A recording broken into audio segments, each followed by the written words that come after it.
O Internet, ese lugar tan amigable con su chat GPT, su YouTube, su Tinder, en fin, ese precioso sitio donde puedes conseguir lo que quieras, donde quieras y como quieras. Pero en sentido literal, o al menos así era para el protagonista de nuestro vídeo. Un joven de Texas licenciado en física y con unas creencias más liberales que las de Juan Ramón Rayo. Este personaje fue el creador del mayor mercado negro de la Darknet, Ross Ulbricht. Ross creó lo que en su momento era el Amazon de los traficantes de drogas y de armas, la oscura web de Silk Road.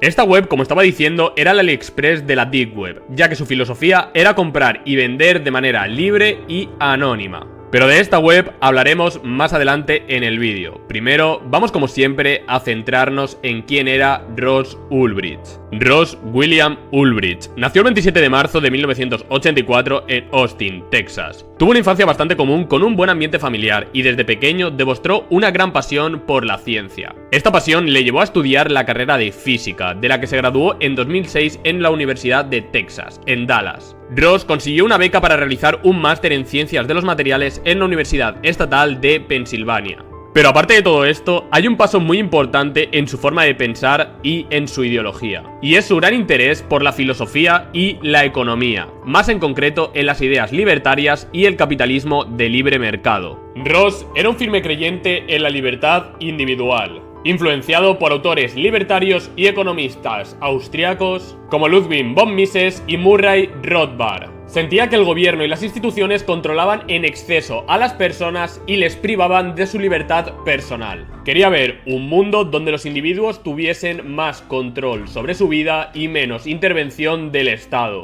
Al terminar la etapa del máster y su formación ideológica, volvió junto a su pareja Julia B. a Texas, donde tras una serie de diferencias por sus formas de pensar tan diferentes y la necesidad tan grande de Ross de poder hacer algo relevante para el mundo, terminaron rompiendo su relación. Hay que decir que esta etapa fue bastante dura para Ross, ya que no conseguía que ninguno de sus proyectos prosperara correctamente. Aparte de todo esto, romper con Julie tampoco le hizo bien y entró en una situación mental bastante extrema. Al fracasar en todo lo que había hecho hasta la fecha, incluyendo un pequeño negocio de libros electrónicos que formó con un amigo suyo, sintió que debía por fin ponerse a crear algo que fuese a cambiar el mundo. Y vaya si lo logró. Ross tenía la idea en la cabeza de crear una web de compraventa en la que el usuario pudiese comprar o vender lo que él quisiese sin importar ninguna restricción, ya que esas eran las bases de su ideología: el libre comercio. Empezó a informarse de las tecnologías que pudieran hacer realidad su idea de mercado libre. Descubrió eso que a los que os interesa la ciberseguridad seguro que habréis investigado alguna vez: la red Tor, que le permitía el anonimato en línea y que hacía que las actividades fueran casi imposibles de rastrear. Además, mientras se centraba en el anonimato, había una pequeña moneda electrónica que empezaba a hacerse un nombre. No sé si os sonará, pero estoy hablando de Bitcoin, una moneda electrónica que le daba a Ross la solución de pagos anónimos y seguros. Para los que en 2024 no sepáis cómo funciona Bitcoin, básicamente usa un sistema de pseudoanonimato que oculta la identidad de la persona y en lugar de usar nombres reales, las transacciones funcionan por un número de billetera. Gracias a esta moneda aumentaban sus ideas de mercado sin restricciones. Todo comenzaba a tomar forma para Ross. La web, que comenzó llamándose Underground Brokers, terminó dando lugar a lo que en 2011 saldría a la luz como Silk Road, la ruta de la seda. No fue difícil hacerse publicidad, ya que nuestro buen amigo Ross comenzó a hacer spam como si se le fuera la vida en ello. Entraba en un foro que estaba fuera de la red Tor, que se llamaba erumery.org. Ross entraba y escribía posts diciendo: oye, me he encontrado con una página web llamada Silk Road. Es un servicio oculto por la red Tor que te permite comprar y vender anónimamente cualquier cosa de manera online. Estoy pensando en comprar algo allí, pero quiero saber si alguien de aquí ha oído algo de ello y puede recomendármelo. Si estás usando el navegador Tor, entra en el sitio real desde este link. Y la verdad que le funcionó bastante bien. En esta plataforma, Ross comenzó vendiendo unas simples setas alucinógenas que cultivó él mismo en su casa y que decidió usar como prueba para ver si la gente estaba interesada en comprar en Silk Road. Pero poco a poco comenzaron a llegar más y más compradores y con ello también, algo muy importante, más vendedores. Y lo que comenzó como una web enfocada en la venta de drogas se empezó a enrevesar cada vez y cada vez más, comenzando a vender todo tipo de cosas como identidades falsas, armas, etc. La verdad es que Ulbricht lo tenía montado como si fuese Amazon, ya que puso hasta un sistema de puntuación y de opiniones para los productos, donde así la gente podría saber si ese comprador y ese producto es de fiar. Gracias a este sistema también ayudó al crecimiento de la web. En parte, si tenían una gran valoración los productos, es que la web tenía una cierta seriedad. Conforme aumentaban las ventas, Ross comenzaba a ser cada día más rico, ya que se llevaba el 10% de comisión por cada compra dentro de su web, llegando a ganar millones de dólares por día. Él, sin embargo, a todos sus familiares y amigos les decía que estaba haciéndose millonario gracias a ser trader, que fue uno de los intentos de ganar dinero que realizó antes de Silk Road, pero no le salió nada bien. A todos les decía que por culpa de su trabajo tenía que estar constantemente viajando, que en parte es cierto, ya que en esa época era lo único a lo que se dedicaba, a viajar por el mundo con su portátil debajo del brazo donde tenía el control absoluto de Silk Road. En este momento entran en contexto dos personajes muy importantes en toda esta historia. El primero de todos es Dread Pirate Robert, que para ponernos en contexto es el propio Ross Ulbricht con el alias que había escogido para ser la cara visible de Silk Road. Y el segundo es un misterioso narcotraficante puertorriqueño con el nombre o alias de Nob. Este supuesto narcotraficante le ofreció a Dread Pirate comprar su preciada página web por $1.000 millones, oferta que Ross rechazó, ya que como él decía, Silk Road es más que un proyecto normal para mí, es el proyecto de mi vida. Pero lo que sí que ocurrió con este misterioso narcotraficante es que con el paso del tiempo se ganó la confianza de Ross y consiguió que le diese información sobre cómo funcionaba gran parte de Silk Road, información que después serviría para incriminar a Ross Ulbricht, ya que lo que este no sabía es que en realidad no era un narcotraficante, sino que era un agente infiltrado de la DEA llamado Karl Mark. Pero hay que tener en cuenta que no era la única organización que estaba interesada en detener al jefe de Silk Road, ya que la Agencia de Investigación de Seguridad Nacional de los Estados Unidos, el USSS o incluso el FBI, estaban comenzando a interceptar información de Silk Road y comenzando sus investigaciones. Así que en ese momento comenzaba la caza del mayor magnate que ha tenido el mercado negro en internet. Todas las agencias de seguridad posibles querían tener la cabeza de Dread Pirate Roberts delante de sus propios pies. Además de todas las investigaciones que tenían abiertas contra Silk Road, a esto se le sumó que la web empezó a tener bastantes fallos, errores y algo bastante común en todo este ámbito de la dark web, y es el doxeo a los compradores y, más peligroso, a los vendedores de esta web. Junto a esto se sumó el doxeo a uno de los vendedores más grandes que había en ese momento, llamado Tony76, que resultó ser un estafador que consiguió llevarse con él entre 50 y 100.000 dólares en Bitcoin. Tony76 anunció una oferta por el día del cannabis, pero eso sí, el dinero tenían que transferirlo por adelantado para evitar que lo estafasen a él. Pero al final resultó que el único estafador era el propio Tony, que no entregó la droga y jamás volvieron a saber nada de él, algo que la verdad era bastante común en la dark web. A estas estafas también hay que añadirle la detención de uno de los usuarios administradores más importantes de esta web. Y en este momento entra en escena uno de los hombres más importantes para Ross, Curtis Clark Green, un hombre de 50 años que fue uno de los principales administradores de la web de Silk Road. Y os estaréis preguntando, ¿qué pasó con Chronic Pain?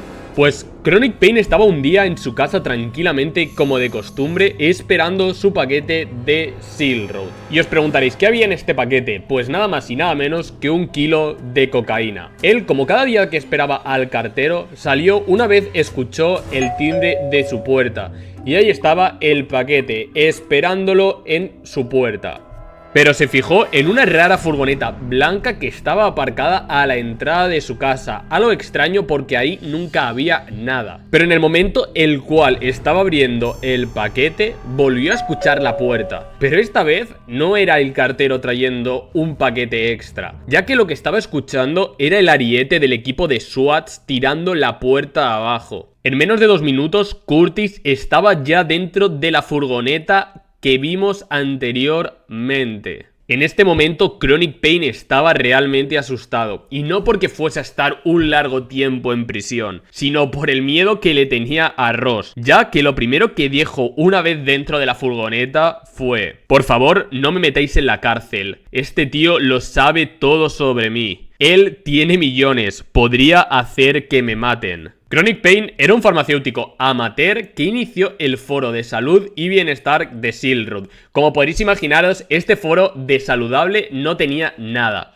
ya que sus explicaciones realmente eran sobre el consumo seguro de drogas, cómo poder esnifarlas, y te llegaba a aconsejar qué droga consumir antes que otra. Después de un tiempo llevando este foro, DPR le ofreció un puesto de administración para que tuviese más relevancia dentro de Silk Road. Pero antes de comenzar a ser un administrador, Ross le pidió a Chronic Pain una prueba de lealtad.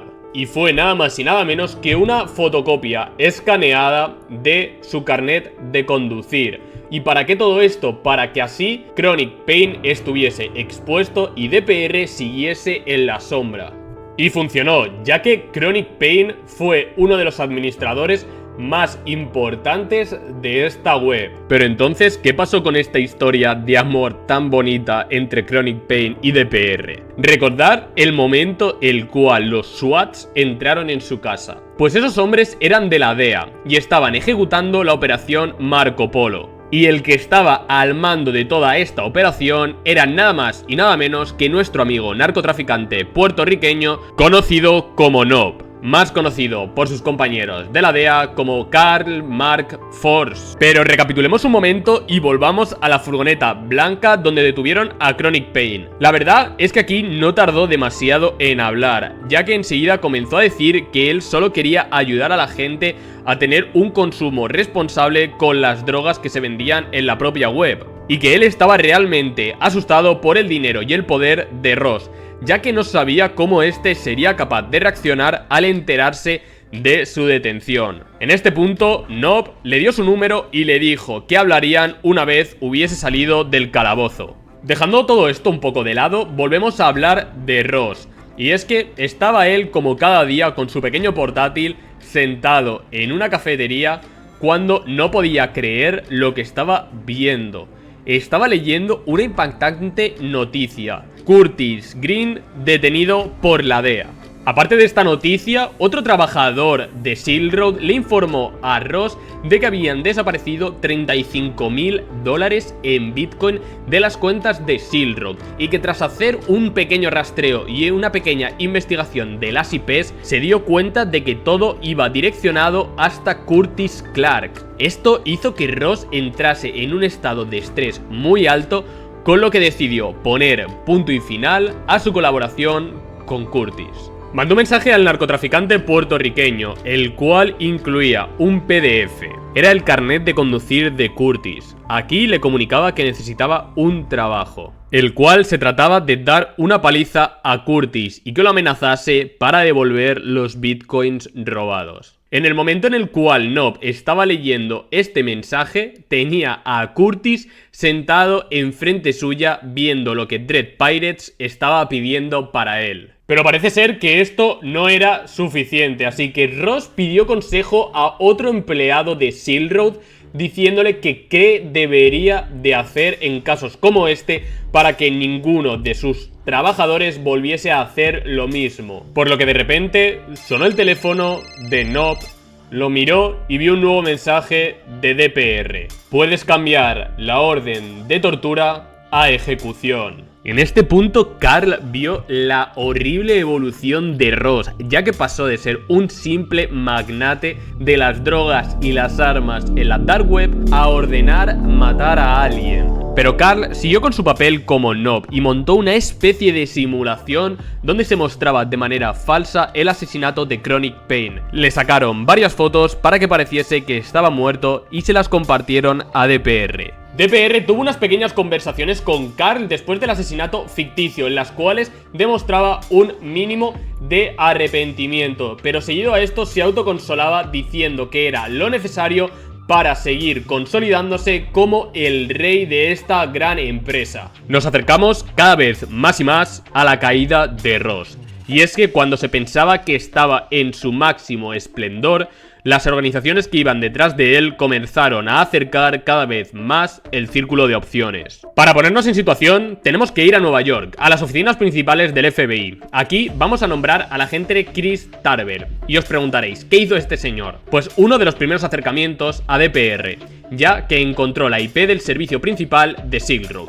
que se encontraba en Islandia, en las oficinas de Tor Data Center, que antes de que os lo preguntéis, no tiene nada que ver con la red Tor. Allí el FBI se consiguió hacer con información importante acerca de las conexiones que tenía Silk Road, pero llegó a encontrar algo que fue muy importante, y es un ordenador a nombre de Frosty. En este punto entra en escena una nueva organización y también un nuevo personaje que fue el encargado de revelar la identidad de DPR. Su nombre, Gary Alford, un trabajador del IRS que, fuera de no tener ni idea de ciberseguridad, de ingeniería social, ni de nada que tuviese que ver con la dark web, sí que sabía métodos avanzados y altamente inteligentes para realizar OSINT. Abrir su ordenador y buscar en Google. Buscó en Google la primera vez que apareció el nombre de Silk Road y llegó a parar a un foro que, si recordáis, habíamos hablado anteriormente, rumery.org.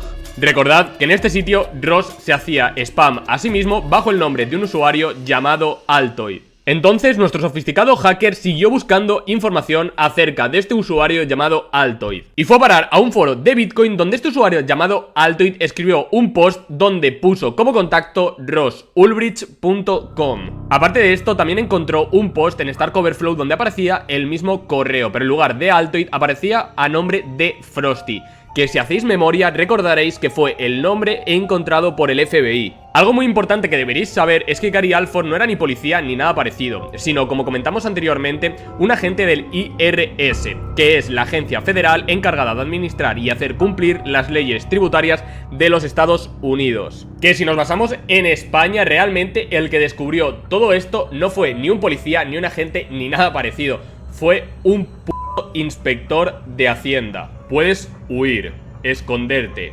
intentar desaparecer, robarle un cohete al jodido Elon Musk, pero allá donde vayas siempre habrá un inspector de Hacienda dispuesto a hacerte pagar. Junto con esto empezaron a relacionar a Ross con otros casos menores a los cuales no se les había dado demasiada importancia, pero con la información que tenían actualmente de él, todo empezaba a tomar forma. Además de esto, el FBI descubrió que la última ubicación en la cual había vivido Ross se encontraba a un par de calles del Café Luna en San Francisco. Que cuando habían ido a Islandia al servidor Tor Center, vieron que hubo varias conexiones de Silk Road desde este mismo café. En este momento ya sabían quién era, ya lo tenían, pero tenían que poder probarlo y mucho más, tenían que conseguir su ordenador desbloqueado para tener toda la información. Comenzaron a seguirle por la calle y a observar sus movimientos. Gracias a todo esto terminaron de probarlo, ya que se dieron cuenta que cuando Ross encendía el portátil, DPR se conectaba, y que cuando Ross cerraba la pantalla de su ordenador, DPR se desconectaba. Ahora sí, llegamos al momento de su arresto. Para ello nos tenemos que situar en la biblioteca Glen Park, en San Francisco, un lugar tranquilo, pequeño, donde Ross podía sentarse con su ordenador tranquilamente. Así que ahí estaba ese día, sentado tranquilamente en una de las mesas de la biblioteca. Pero algo que él no sabía es que estaba rodeado de agentes del FBI dispuestos en cualquier momento a quitarle su portátil de encima de la mesa con el panel de administración de Silk Road abierto. De repente, dos agentes que simulaban ser clientes de la biblioteca comenzaron a discutir de una manera brusca y exagerada. En ese momento, Ross giró su cabeza, pero lo que él no sabía era que ese giro de cabeza supondría la caída de todo lo que había construido. Mientras realizaba ese giro de cabeza, otro agente del FBI aprovechó para quitarle su ordenador encendido. Y ahí se acabó todo para Ross, para DPR y para Silk Road.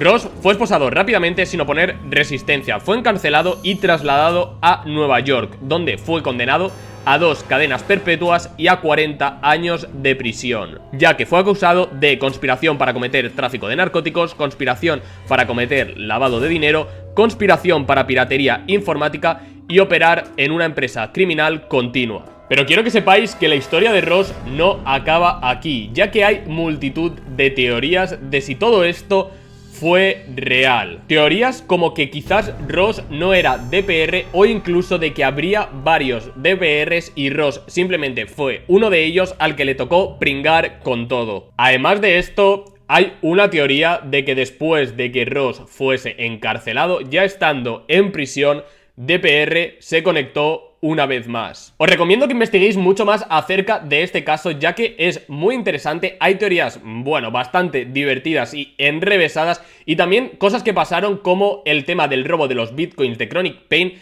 que bueno, si investigáis un poco os daréis cuenta de que todo esto lo organizó nuestro agente de la DEA llamado Nob, ¿vale? Así que bueno, ya os dejo por ahí para que vosotros investiguéis, para que sigáis viendo acerca de este tema. Y nada, yo espero que os haya gustado el vídeo, creo que quedó bastante guay. Y antes de terminar, quiero haceros una última pregunta. ¿Vosotros de verdad pensáis que Ross fue el culpable de todo? ¿O simplemente una pequeña pieza de un entramado mucho más grande? Respondedme en comentarios, espero que os haya gustado y nos vemos en el próximo vídeo.